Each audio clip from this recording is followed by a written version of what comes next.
भारत में स्कूली पाठ्यक्रम और पाठ्य पुस्तकों को आकार दिए जाने के लिए जानी जाने वाली एनसीईआरटी एक बड़े बदलाव की ओर है। यानी आप बिल्कुल सही समझ रहे हैं। राष्ट्रीय शैक्षणिक अनुसंधान एवं प्रशिक्षण परिषद को डीम्ड टू यूनिवर्सिटी का दर्जा दिए जाने की प्रक्रिया अब अंतिम चरण में पहुंच चुकी है। जनवरी के अंत तक यूजीसी की मंजूरी मिलने की पूरी संभावना है। इसके बाद एनसीईआरटी डीम्ड टू यूनिवर्सिटी बन जाएगी। आज के सेशन में हम एनसीईआरटी की वर्तमान भूमिका के बारे में, डीम्ड टू यूनिवर्सिटी क्या होती है, इसके बाद एनसीईआरटी के अधिकार क्षेत्र में क्या बढ़ोतरी होगी, इन्हीं सब बिंदुओं पर चर्चा करेंगे।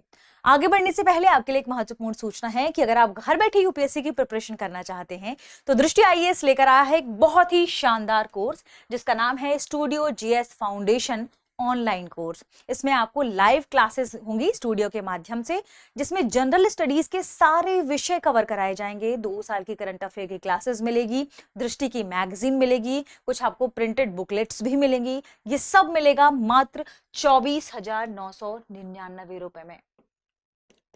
ठीक है। और इसकी सबसे महत्वपूर्ण बात कि कुछ बच्चे चाहते हैं इंग्लिश में क्लास करना, कुछ हिंदी में, और कुछ चाहते हैं कि हमें क्लास हिंदी में मिले और नोट्स इंग्लिश में मिले। तो ये तीनों ही मोड आपको इस कोर्स में मिलने वाले हैं। अब आप पूछेंगे कि फाउंडेशन बैच कब शुरू हो रहे हैं इनके, तो ध्यान रखिएगा, हिंदी मीडियम का बैच शुरू हो रहा है 5 जनवरी दोपहर 2 बजे से। इंग्लिश मीडियम का बैच शुरू हो रहा है 6 जनवरी दोपहर 3 बजे से। और इंग्लिश का, जिसमें आपको क्लास हिंदी में मिलेंगी, नोट्स मिलेंगे इंग्लिश में, ये शुरू हो रहा है 7 जनवरी शाम 6 बजे से। अब मान लीजिए कि आपने ये बैच लिया और अब आपका मन है कि आप दृष्टि के किसी भी ऑफलाइन सेंटर जो आपके घर के नजदीक है वहां आप ऑफलाइन क्लास करना चाहते हैं। अगर आपको ऑफलाइन क्लास करने का मन हो गया और आप वहां जाएंगे तो ये पूरी फीस आपकी उस ऑफलाइन बैच में एडजस्ट हो जाएगी। इसका मतलब कि ये आपको कोर्स मिल रहा है बिल्कुल फ्री। तो फिर देर किस बात की, जल्दी से डाउनलोड कर लीजिए दृष्टि लर्निंग ऐप। दृष्टि लर्निंग ऐप में आपको इस कोर्स के बारे में डिटेल से जानकारी मिलेगी। अगर आप ये अमाउंट एक बार में नहीं दे पा रहे हैं तो इससे भी आप इंस्टॉलमेंट में दे सकते हैं। पूरी जानकारी आपको दृष्टि लर्निंग ऐप पर मिलेगी। इसके अलावा आप थोड़ा और डिस्काउंट चाहते हैं तो आप कोड यूज कर सकते हैं, गीत। इस कोड की यूज करने से आपको और डिस्काउंट इस पर मिल जाएगा। ठीक है, तो ध्यान रखिएगा, या तो आप दृष्टि लर्निंग ऐप डाउनलोड कर लीजिए, इसके माध्यम से आप इस कोर्स को खरीद लीजिए, सारी विशेषताएं आपको वहां मिल जाएंगी, या कॉल करें 8750187501 पर। इसमें भी आपको हमारी जो टीम है पूरी डिटेल से जानकारी देगी, आप यहां से भी कोर्स को खरीद सकते हैं। आगे बढ़ते हैं और आज की महत्वपूर्ण खबर की ओर देखते हैं।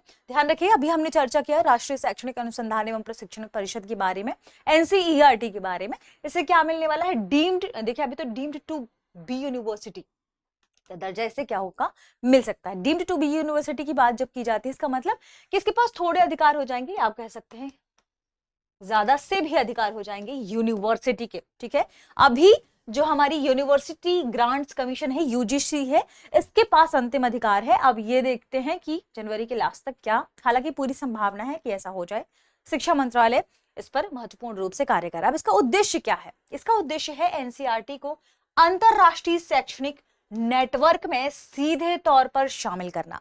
अंतरराष्ट्रीय शिक्षा शैक्षिक जो नेटवर्क है उसमें एनसीईआरटी को शामिल करना है, क्योंकि एनसीईआरटी की बहुत ही महत्वपूर्ण भूमिका है भारत में शैक्षणिक स्तरों को लेकर, शैक्षिक पाठ्यक्रमों को लेकर, पाठ्य पुस्तकों को लेकर। ठीक है, जिससे वैश्विक जुड़ाव एक प्रमुख जनादेश के रूप में सामने आएगा, या आप कह सकते हैं कि जिससे वैश्विक जो जुड़ाव है वो और गहरा होगा।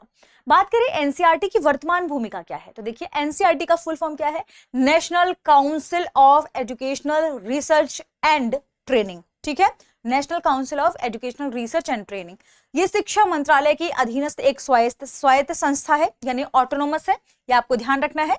ठीक है, अगर हम बात करें एनसीईआरटी की, देखिए आप, बहुत से बच्चे कहते हैं मैम लिखती हैं तो टाइम ज्यादा होता है, लेकिन थोड़ी सी कुछ चीजें लिखते हैं, और चूंकि आप लोगों ने कहा कि मैम लिख कर ले आइए तो हम लिख कर लाने लगे हैं, नहीं तो पहले थोड़ा सा ज्यादा टाइम लग जाता था। Educational research and training. ठीक है, तो आप जैसा कहेंगे वैसा होगा। शिक्षा मंत्रालय की अधीनस्थ स्वायत्त संस्था, ये क्या करती है, ये स्कूल पाठ्यक्रम और एनसीईआरटी जो किताबों का निर्माण है ये करती है। ठीक है, इसके अलावा ध्यान रखें शिक्षकों का जो प्रशिक्षण है ये भी करती है। तो शिक्षक प्रशिक्षण, पाठ्य पुस्तकों का निर्माण, ये एनसीईआरटी के वर्तमान कार्यों में शामिल है। शैक्षिक शोध भी ये करती है। डिग्री प्रदान करने का काम ये अभी तक नहीं करती थी, इसके अधिकार क्षेत्र में डिग्री प्रदान करने का काम नहीं था। तो एनसीईआरटी से जुड़े जो भी काम है आप देख लीजिए, ठीक है। शैक्षिक ढांचे बनाना, केंद्रीय और राज्य स्कूलों को पाठ्य पुस्तकें वितरित करना, शिक्षा के क्षेत्र में अध्ययन करना, शिक्षक विकास को नेतृत्व प्रदान करना इसमें शामिल है। शिक्षक विकास यानी ध्यान रखिएगा टीचर्स ट्रेनिंग भी इसमें शामिल है। तो कुछ चीजें महत्वपूर्ण है अगर कभी पूछा जाता है एनसीईआरटी के बारे में। एनसीईआरटी वर्तमान में इसमें शिक्षा मंत्रालय के तहत एक स्वायत्त संस्था है, ठीक है।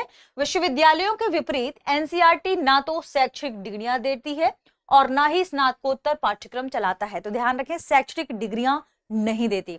अब अगर ये डीम्ड यूनिवर्सिटी बनती है तो फिर क्या होगा? तो अगर हम बात करें डीम्ड यूनिवर्सिटी बनने पर क्या बदलेगा, तो डीम्ड यूनिवर्सिटी के बनने पर देखिए 2023 में जो शिक्षा मंत्री हैं हमारे धर्मेंद्र प्रधान, उन्होंने कहा था कि एनसीईआरटी की भूमिका को थोड़ा सा बढ़ाना चाहिए। ये एक रिसर्च सेंट्रिक संस्था बनाने की उन्होंने घोषणा की थी इसे, और ग्लोबल एकेडमिक एंगेजमेंट को बढ़ावा देने के लक्ष्य को केंद्रित करते हुए उन्होंने एनसीईआरटी की भूमिका को और बढ़ाने की बात कही। साथ में जब हमने न्यू एजुकेशन पॉलिसी की बात की थी जो 2020 में आई थी, तो न्यू एजुकेशन पॉलिसी के तहत भी उन्होंने कहा कि एनसीईआरटी को थोड़ी सी भूमिका और देनी चाहिए। तो उस पॉलिसी के अनुरूप शोध आधारित शिक्षा को बढ़ावा देने के लिए एनसीईआरटी को बेसिकली ज्यादा अधिकार देने की बात कही गई थी, ठीक है, ये ध्यान रखिएगा। तो जब हम बात करते हैं डीम्ड यूनिवर्सिटी की, तो डीम्ड यूनिवर्सिटी का दर्जा मिलने से एनसीईआरटी को एक व्यापक रिसर्च यूनिवर्सिटी के रूप में काम करने का क्या मिल जाएगा? अधिकार मिल जाएगा। इसके अलावा यह क्या कर पाएगी? यह उन्नत रिसर्च प्रोजेक्ट शुरू करने, उच्च शिक्षा और डॉक्टरेट कार्यक्रम स्थापित करने की स्थिति में होगी। इसका मतलब क्या होगा कि एनसीईआरटी को यह दर्जा मिला तो यूजी, पीजी और पीएचडी प्रोग्राम शुरू कर सकेगा NCERT. UG, PG and PhD program शुरू कर सकेगा एनसीईआरटी। अपनी डिग्री प्रदान कर सकेगा, स्वतंत्र पाठ्यक्रम डिजाइन कर पाएगा, अंतरराष्ट्रीय विश्वविद्यालयों को अकादमिक सहयोग दे पाएगा, ठीक है, ये ध्यान रखिएगा। लेकिन इसकी फंडिंग अभी भी कहां से हो रही है? शिक्षा मंत्रालय के ही अंतर्गत स्कूल एजुकेशन एंड लिटरेसी विभाग से हो रही है। इसका मतलब क्या कहेंगे कि स्कूली शिक्षा पर इसका मूल फोकस बना रहेगा, ठीक है। तो जो भी चीजें हैं इसमें आप देख लीजिए, पहली बार क्या करेगा, ये डिग्रियां प्रदान करने की स्थिति में होगा अगर उसे दर्जा मिलता है। तो यह बदलाव एनसीईआरटी को शिक्षा नीति को प्रभावित करने से लेकर सीधे शैक्षिक दिशा निर्देश देने तक ले जाएगा। तो हमने इसके बारे में चर्चा कर लिया, आप इसका स्क्रीनशॉट ले सकते हैं। अगर आप चाहते हैं पीडीएफ तो दृष्टि के टेलीग्राम चैनल को आप फॉलो कर लीजिए, वहां पर आपको पीडीएफ भी मिल जाएगा, ठीक है, ध्यान रखें। थोड़ी सी हम बात कर लेते हैं डीम्ड यूनिवर्सिटी के बारे में, क्या होती है। भारत में डीम्ड यूनिवर्सिटी का दर्जा पूर्ण शैक्षिक स्वतंत्रता का प्रतीक माना जाता है, ठीक है। यानी देखिए, और डीम्ड यूनिवर्सिटी जो है वो यूजीसी द्वारा मान्यता प्राप्त होती है। भारत में अभी 145 डीम्ड यूनिवर्सिटी हैं। जो पहली डीम्ड यूनिवर्सिटी भारत में बनी थी वो आईआईएससी बेंगलुरु बनी थी, ठीक है। इसके पास पूर्ण अकादमिक स्वायत्तता प्राप्त होती है। भारत में जो भी डीम्ड यूनिवर्सिटी है, पूर्ण जो अकादमिक शैक्षिक स्वायत्तता है वो उन्हें मिलती है, ठीक है। प्रवेश प्रक्रिया, फीस, कोर्स और डिग्री तक सब कुछ अधिकार उसके पास होते हैं।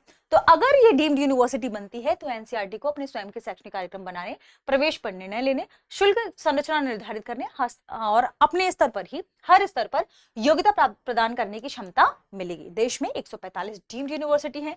Indian institute of science IISc Bengaluru,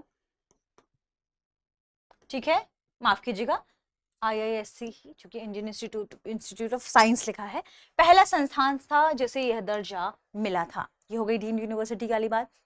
अब हमने देखा कि क्या क्या चीजें शामिल होगी, ठीक है। थोड़ा सा हम बात करते हैं पॉजिटिव एस्पेक्ट पर। तो भारत में जो प्रवेश का नया केंद्र खुल जाएगा अगर एनसीईआरटी को दर्जा मिला।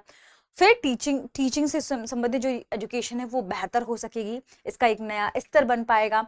अगर बात करें ग्लोबल रैंकिंग की, तो ग्लोबल रैंकिंग में हम कहीं ना कहीं सुधार कर पाएंगे अगर एनसीईआरटी को दर्जा मिलता है तो।